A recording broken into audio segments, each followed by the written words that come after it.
It is a copycat killing.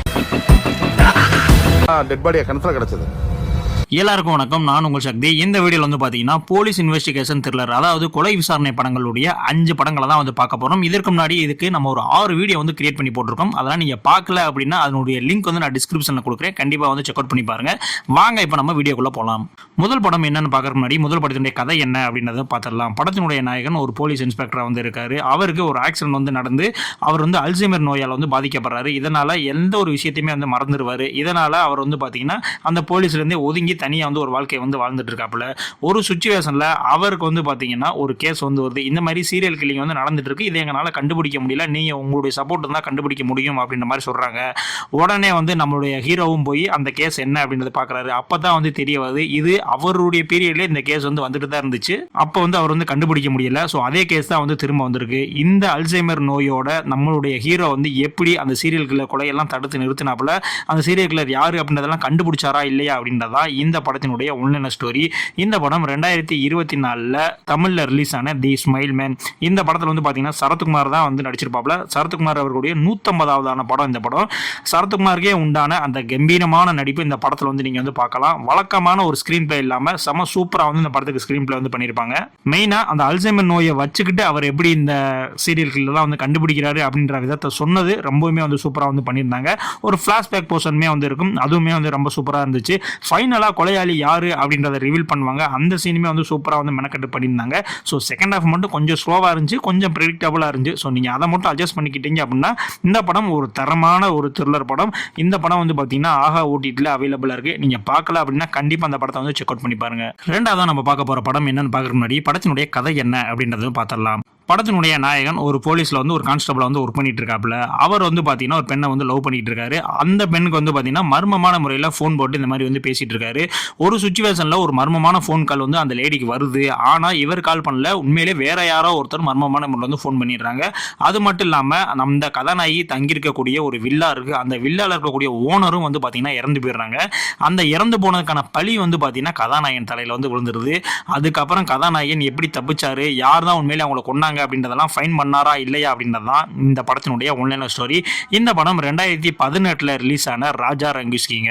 இந்த படத்தில் வந்து பார்த்தீங்கன்னா மெட்ரோ புகழ் சீரிஸ் தான் வந்து நடிச்சிருப்பாப்ல. இவருடைய பெர்ஃபார்மன்ஸ் செம்ம சூப்பராக வந்து இந்த படத்தில் இருக்கும். எனக்கு தெரிஞ்சு இவர் மோஸ்ட்லி அண்டர் ஆக்டரான ஒரு ஆக்டருங்க. இவர் நடித்த எல்லா படங்களுமே வந்து பார்த்தீங்கன்னா சூப்பராக இருக்கும். இந்த படத்தினுடைய ஸ்க்ரீன் பிளே செம்மதாக வந்து பண்ணியிருந்தாங்க. அந்த அளவுக்கு ஒரு ஒர்த்தான ஸ்க்ரீன் பிளே வந்து பண்ணியிருந்தாங்க. இந்த படத்தினுடைய மிகப்பெரிய பலமே வந்து பார்த்தீங்கன்னா படத்தினுடைய ஃபர்ஸ்ட் ஹாப் தாங்க. அந்த அளவுக்கு சூப்பராக வந்து பண்ணியிருப்பாங்க. அது மட்டும் இல்லாமல் இன்ட்ரோல் பிளாக்கும் கிளைமேக்ஸ் ட்விஸ்ட்டும் வந்து பார்த்தீங்கன்னா செம்மையாக வந்து வச்சிருப்பாங்க.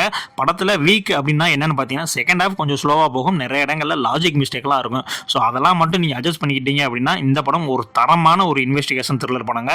இந்த படம் வந்து பார்த்தீங்கன்னா G5ல உங்களுக்கு வந்து அவைலபிளாக இருக்குது. நீங்கள் பார்க்கல அப்படின்னா கண்டிப்பாக அந்த படத்தை வந்து ட்ரை பண்ணி பாருங்கள். உண்மையிலே வந்து பார்த்தீங்கன்னா ஒரு தரமான படம் இந்த படம்.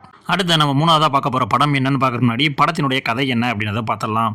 படத்தினுடைய கதைக்கிழமை வந்து பார்த்தீங்கன்னா 1940 அதாவது 2ஆம் உலகப் போர் நடந்துட்டு இருக்க காலகட்டத்தில் தான் வந்து நடக்குது. அந்த காலகட்டத்தில் கதாநாயகன் கல்லூரி படிப்பை வந்து முடிச்சிடறாரு. அப்போ அவருக்கு மிக நெருங்கிய நண்பர் ஒருத்தர் இருக்காரு. அவருடைய அப்பா வந்து பார்த்தீங்கன்னா காணா போயிட்டாரு.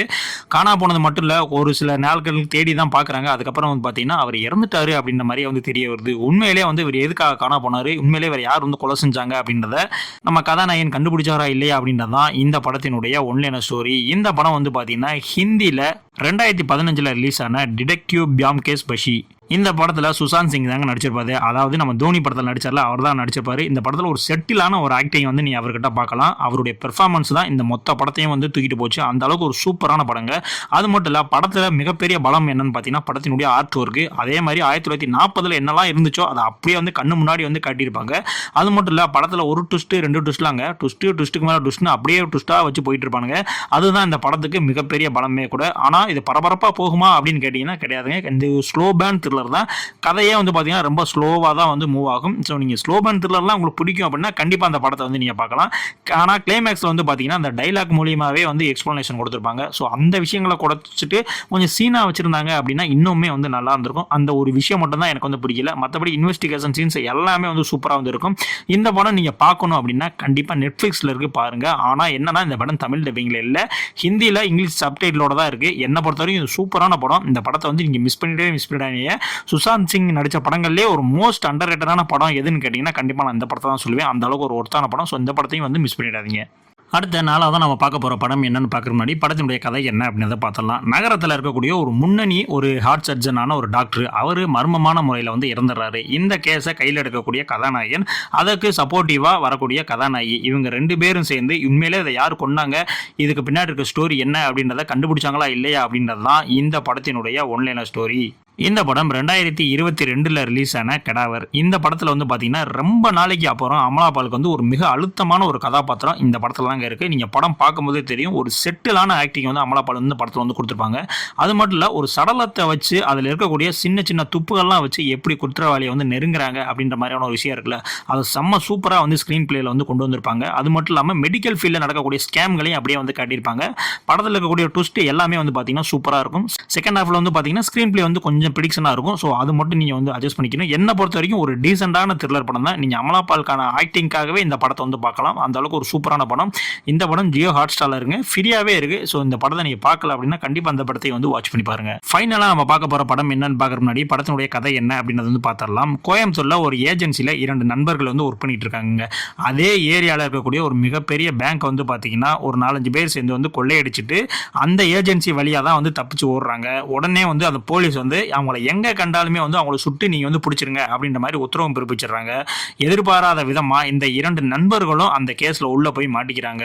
அதுக்கப்புறம் போலீஸ்லேருந்து அவங்க எப்படி மீண்டாங்களா இல்லையா, போலீஸ் அந்த உண்மையான குற்றவாளியை கண்டுபிடிச்சாங்களா இல்லையா அப்படின்றது தான் இந்த படத்தினுடைய ஒன்லைனர் ஸ்டோரிங்க. இந்த படம் 2019 ரிலீஸ் ஆன சுட்டு பிடிக்க உத்தரவுங்க. இந்த படத்தினுடைய டைட்டில். செம்ம ஸ்பீடான ஸ்க்ரீன் பிளே உள்ள ஒரு படங்க. படம் ஆரம்பித்து ஒரு 15 நிமிஷம் மட்டும்தான். 15 நிமிஷத்துக்கு அப்புறமே வந்து பார்த்தீங்கன்னா பரபரன்னு வந்து படத்தை வந்து தொடங்கிடும். நீங்கள் சீட் எஜில் உட்காந்துட்டு வந்து பார்ப்பீங்க. அந்த அளவுக்கு வந்து ஒரு சூப்பரான படங்க. இந்த படத்தில் மிஸ்கின் அண்ட் விக்ராந்த் அவர்களுடைய ஆக்டிங் தான் இந்த படத்தினுடைய மிகப்பெரிய படம். இந்த படம் பார்த்து முடிச்சாலே நீங்கள் வந்து மிஸ்கினோட ஃபேன் ஆயிருவீங்க. அந்த அளவுக்கு வந்து சூப்பரான ஒரு பெர்ஃபார்மன்ஸ் வந்து பண்ணிட்டு இருப்பாப்ல. கிளைமேக்ஸில் நீங்கள் எதிர்பார்க்காத ஒரு அன்எக்ஸ்பெக்டடான ஒரு ட்விஸ்ட் இருக்குது. ஸோ நீங்கள் கண்டிப்பாக வந்து இப்படி ஒரு ட்விஸ்ட் வந்து எதிர்பார்த்துருக்கவே மாட்டீங்க.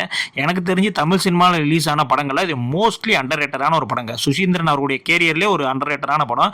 ஆனால் இந்த படம் வந்து அந்த அளவுக்கு வந்து தெரியாமல் போச்சு. ஏன் அப்படின்றதான் இப்போ வரைக்குமே வந்து தெரியல. அன்வான்டான சாங்ஸ், லவ் சீன்ஸ் அங்கங்கன்னு இருங்க. ஸோ அதை மட்டும் எடுத்துகிட்டு பார்த்தீங்க அப்படின்னா இந்த படம் ஒரு தரமான ஒரு இன்வெஸ்டிகேஷன் த்ரில்லர் படம். கண்டிப்பாக அந்த படத்தை வந்து வாட்ச் பண்ணுங்கள். இந்த படம் பிரைம் வீடியோவில் உங்களுக்கு தமிழில் இருக்குது. நீங்கள் கண்டிப்பாக வந்து இந்த படத்தை வந்து மிஸ் பண்ணிட்டாங்க. இப்போ நான் சொன்ன இந்த 5 படங்களில் என்னுடைய பர்சனல் ஃபேவரட் எது அப்படின்னு வந்து கேட்டிங்கன்னா கண்டிப்பாக நான் வந்து ராஜா ரங்குஸ்கி படமும் 2022 ரிலீஸ் ஆன கெடாவர் படம் தான் சொல்லுவேன். ஸோ நீங்களும் இந்த 5 படங்களை பாருங்கள். உங்களுடைய பர்சனல் ஃபேவரட் எது அப்படின்றத கண்டிப்பாக வந்து கமெண்ட்ஸ் வந்து சொல்லிட்டு போங்க.